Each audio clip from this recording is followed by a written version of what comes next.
being a conductor or a musician is a journey. It's a journey that never ends. It's a learning process all the time. But the fact that I played in symphony orchestra since a very early age, just you are exposed to the way an orchestra works, and that's something that a conductor needs to know, or needs to know how to tackle the psychology of an orchestra, the psychology of a performance, and then the gesture of conducting, that is something that, of course, there is technique for that, but it's also something that you have to know how to command, and it comes out of your personal things that you can't even describe. Of course, then you have to make it happen.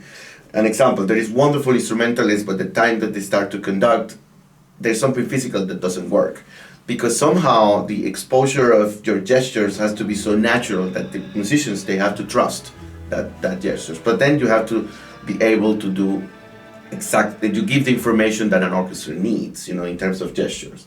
Then, of course, you learn many other things. I mean, that's the technique that I was lucky to learn during my very quick transition, because, as I said, I happened to won in a very short time an international competition that put me in the in the spotlight. So that was and made me have a career out of almost nothing. So that's what happened to me, in the sense of, a conductor's composition, believe it or not, it's a way for young conductors to prove themselves in front of a panel, in front of an orchestra also, because this is done with orchestras, and they normally evaluate, how can you not only create the music with your gestures, how can you command the orchestra with your gestures, but also how you are able to show how to change things and tackle things in terms of musical piece. And so it's the style, it's the technical aspects of it in very short time. So they see you in 15 minutes and they say, okay, do this, that, and how this person is going to tackle. And in the different rounds, then at the end, they want to see how can you manage, to make music, because at the end of the day, this is what is important.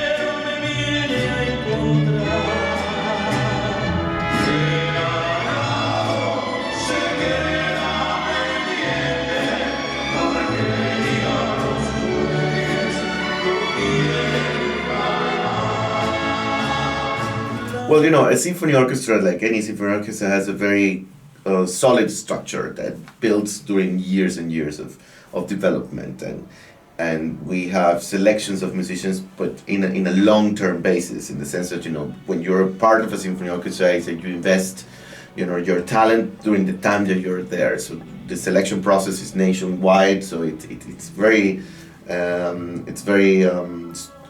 very meticulous and very detailed, because you're looking for players that that matches on the idea of what you want to do. Well, not only my idea, but my other colleagues, principals of the sections, concertmaster, principal second violin, first flute, all of us, we tend to create an idea of what we want the Tucson Symphony Orchestra to be.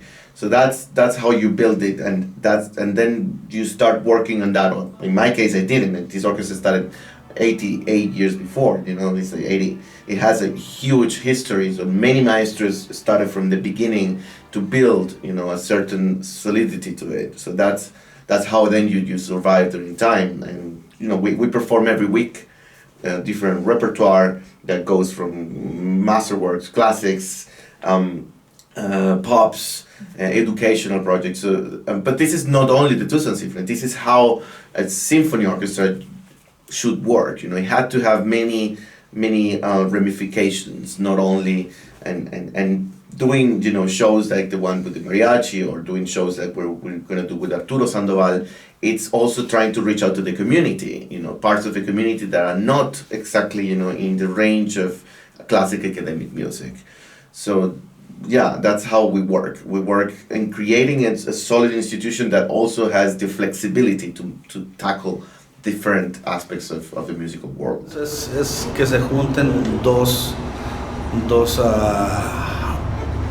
agrupaciones diferentes en género, pero cuando se unen para tocar en una misma pauta, es donde sale la fantasía de la música. ¿Sí? Entonces la orquesta haciendo su parte como orquesta y el mariachi haciendo su parte como mariachi. Entonces son uniones de dos géneros que simbra el escenario.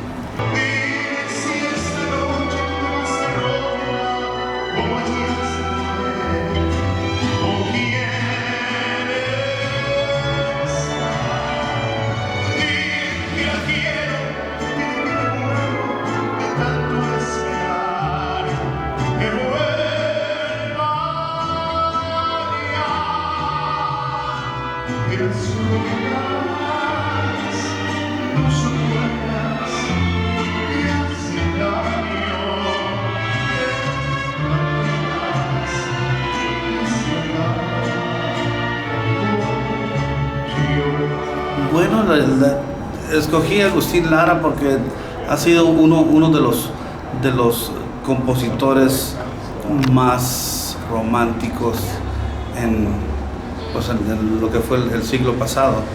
Sí, y pues le cantaba mucho el amor, a todo lo que veía le cantaba. Entonces es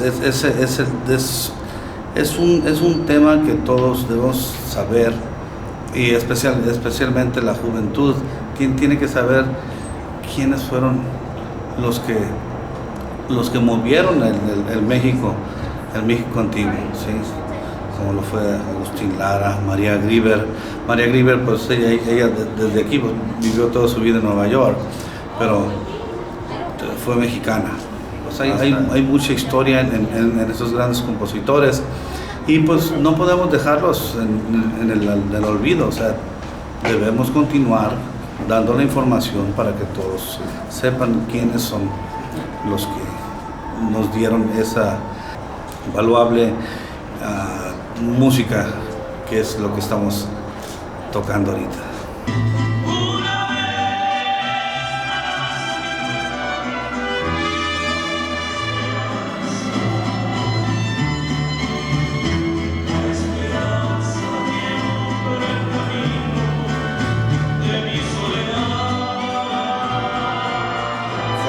Music, it's that art form that is also a language, but it's not a word speaking language. It's something that even when you speak a different language in a song, what people are getting is the emotion of the melody and the emphasis that particular word is making to the music is making to the word and the word to the music. That's why opera, for instance, it's one of those. It's the maximum exponent of any art form, because it's all together. It's music, words, staging.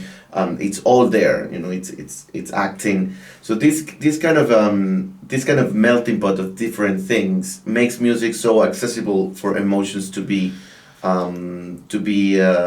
activated. So that goes beyond the music form. So that goes beyond academic or mariachi or anything else, or pop. What I see is like the amount of emotion that certain kinds of music can have. A 2-minute song sometimes takes you to just that particular place. The amount of emotion that a first movement of a Mahler symphony that is 17 minutes long, the ride, it's stronger and sometimes overwhelming, because the amount of emotions of the composer when he wrote that and the performers who are doing that, it can be a bit overwhelming. And it doesn't mean that the longer is the better. It just means that the intensity of the music has to be driven out of the music itself from the paper. So that's what I always look for. I always look for in music. You can't separate music from emotion, and that's one of the biggest challenges of contemporary music also. because in a way, music cannot be a intellectual exercise all the time. No hace falta básicamente ni siquiera entender español para entender las emociones que te puede transmitir. La música puede romper las barreras tan fácilmente. La música tiene ese poder de transmitirte emociones que pueden ser muy complejas o muy simples, pero muy intensas a la vez, ¿no? No hay en la música del mariachi arraigado en la cultura mexicana. En ese aspecto es imposible desligarlo, ¿no? Como decir, no encuentro ningún mexicano que no se sienta mexicano escuchando una canción de mariachi. Es como se activan todas esas alarmas de emociones, de memorias, y eso es el poder de la música.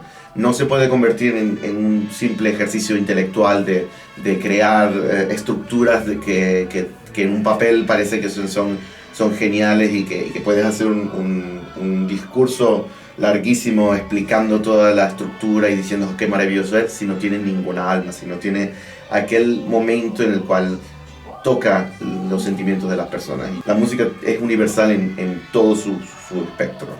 Sí.